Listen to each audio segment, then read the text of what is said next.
Hello to the side and back. My name is Tokika Uzuru, also known as Toki, and in today's, you know what? No, if it feels like I'm more all over the place, spastic, chaotic than normal one, I ended up switching the coffee that I was on because I was using K cups, and we ran out of K cups, so I now have to go ahead and deal with using the espresso powder, and I think I put way too much for my coffee today. Also ended up drinking coffee on an empty stomach, which probably wasn't the best idea for me.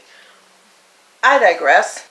So while caffeine has me wired and honestly willing to go ahead and throw hands, I also ended up watching this TikTok because I was scrolling through TikTok, because that's usually what I do when I'm waiting for me to feel inspired to go ahead and actually do the thing that I said I was going to do. I ended up watching this TikTok where it was just it was honestly I think it was supposed to be a debate between two men with completely different ideals, and this one person ended up asking something about the correlation between success and gender. And honestly, me watching debates in general is probably not the best idea, because it just jump starts the chaos in me. Like, I'm itching to go ahead and have a debate. This video is not necessarily about me wanting to debate or having that itch to debate, although I did just point that out. This video is actually going to end up starting, again, essentially another series, but like, I was already doing this series anyway, I just now have a name for it, called Explain It Like I'm 5. Because I feel like that's all my videos are, just me trying to go ahead and explain very ungraspable topics in a way that actually makes sense, at least to me. In any case, today's episode of Explain It to Me Like I'm 5, we're gonna do intuition. Now, I believe, few years ago, I ended up doing this video where I was talking about how I had to still learn the difference between my intuition and anxiety, which I think I've finally gotten to understand the difference between the two of them. Originally, I thought I did, but I can better tell the difference now. Luckily though, yesterday I ended up actually writing down everything that I want to talk about, so I'm not going to be all over the place. Hopefully. I might just get easily distracted. I have no idea. Essentially, this video is just going to be me explaining exactly how I found the difference between my anxiety and my intuition, and how I found the best way to listen to my intuition. And I do have to go ahead and put a bit of a disclaimer. This is how I found how to listen to my intuition and exactly what it is for me. When it comes to intuition, everyone is different, but I also wanted to use this video specifically as like a guide to go ahead and help out others if they're having trouble trying to figure it out themselves. Number one, when it comes to identifying whether it's anxiety or intuition, it's not necessarily figuring out whether it's intuition. One of the things I ended up having to learn when it came to me specifically is I will never know if it's an absolute yes. Mostly because I've always been told that I overthink a lot, and honestly, yeah, I do. But one thing I ended up having to do is identify whether it's actually anxiety or not, instead of figuring out whether it is intuition or anxiety. Basically just figuring out whether it's a yes or no when it comes to is it anxiety. For me, anxiety and fear are more of a gut-wrenching feeling. It feels like a rock. Either a rock landing in my stomach or a rock just moving around. It doesn't feel good, is what I'm saying. And through my past experiences, I've learned that feeling itself is either fear or anxiety, which originally I thought was just an automatic no. But then I have to realize that it was no, it's just like you need to go ahead and like find the strength or courage to go ahead and go through this regardless on that feeling. So essentially, I can't say that for me, my intuition is a gut feeling, because it's not. That would be anxiety and fear. Second thing, practice letting go of the need to control things, specifically controlling your intuition. One of the very specific overall lessons that I had to learn is how I can't control anything. I can barely control myself when I'm in this highly caffeinated, chaotic state. There's not much that's in my control. So I had to let go of the idea that I was going to be able to control anything. I ended up playing a game, essentially trying to figure out whether I was already using my intuition or exactly how that would feel for me. And the game was basically to press the shuffle button whenever I would listen to music and see what my brain comes up with, and whether that's the first song and whether that song plays immediately after. And I was actually doing that yesterday because I was listening to my Fruits Basket playlist, which is basically a whole bunch of songs from Fruits Basket. Basically, it's opening and ending songs. And there are 3 back-to-back instances in which I was able to guess the song right. Now, it's not like something like that hasn't happened before. In fact, it happens a lot, which helped me with having a better understanding of how my intuition works.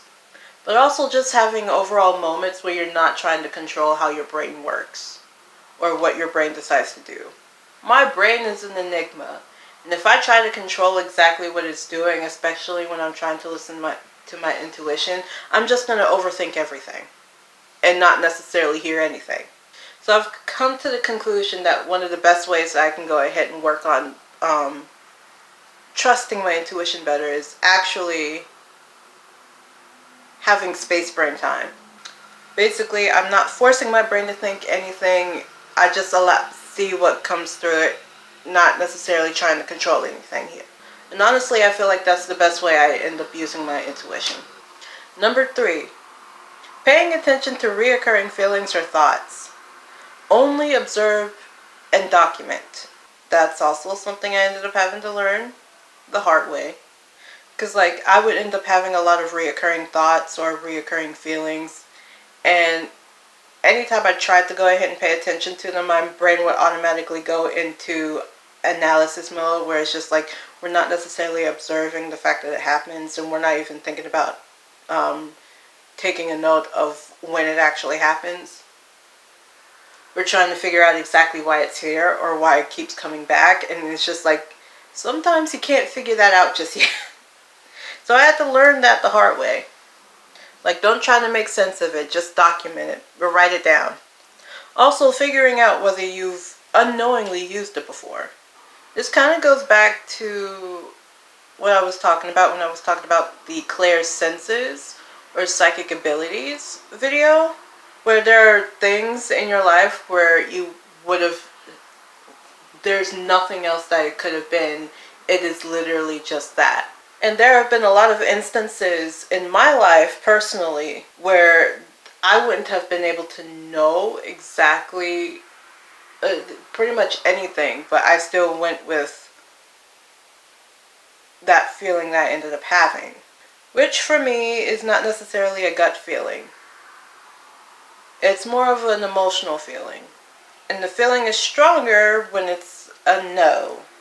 But also observing those instances or experiences, if you have them, documenting them to go ahead and look back later to see if anything that you've tried already matches, and figuring out exactly what did you listen to in that moment. There's also other questions you can go ahead and ask yourself, which I did recently, which was what springs you into acting on whatever feeling you get when it comes to your intuition. You have a better idea as to where to look when you're asking intuitive questions, or any type of reoccurring signs or symbols when it comes to you asking more intuitive questions. Because a lot of the time, when you have a specific thought in mind, the universe will end up sending signs and symbols to go ahead and confirm, yeah, that's exactly it. But you won't really know until you actually look, observe, and document and see whether there's an actual reoccurring pattern. And last one, which is not a necessity, but I found it to be a necessity because having to figure out exactly physically where for me helped in having a better understanding of what feeling I am looking for. And that is understanding whether it's a head, heart, or gut feeling. Typically, you end up hearing people say you have 3 brains. One in your head, one in your heart, and one in your stomach. Possibly 4, but we're not going to talk about that 4th one. Which means your gut already knows when, your gut would know when something feels wrong. Your heart will know when something is fueling its passion. I don't think I want to go ahead and necessarily say that your brain would know, but it's just like, under normal circumstances, I believe your brain would absolutely know whether you've been righted or wronged. Whether it's a personal right or wrong or a lot of other things. Your brain does a lot of work. Especially if your brain is like mine and it's always going like a mile a minute. I'm trying to focus, but it's not working. Anyway, to sum this entire video up in like a few words. Figuring out your intuition is a lot of trial and error. For me, it was a lot of passive trial and error. Again, because if I tried to go ahead and force something, it's not going to work for me. But that's probably the reason as to why I say, like, going down a more spiritual path. It's honestly just a bunch of mess around and find out. Anyway, that is all that I have for today's video before I completely go off the rails and end up having to edit out more than I'm already having to. Which means it is time for me to get into the stereotypical YouTuber outro, where I, as the stereotypical YouTuber, would ask you to do the following. The fact that I didn't trip over my own words with that one shows that either that's already just ingrained into my entire being, or I am too wired. Please don't forget to like, share, subscribe if you actually like this video, if you want to go ahead and see more. And if you feel like someone in your life could actually use this information. Oh my gosh. I sound so indifferent right now, but it's because I am mentally drained after having to try to focus. And please don't forget that you can put any type of questions, comments, concerns, or ideas for future videos in the comment section down below. I actually tripped over my word there, which honestly tells me that I need to stop. So that is it. I've been Toki Uzuru, aka Toki, and this is Toki saying Toki out.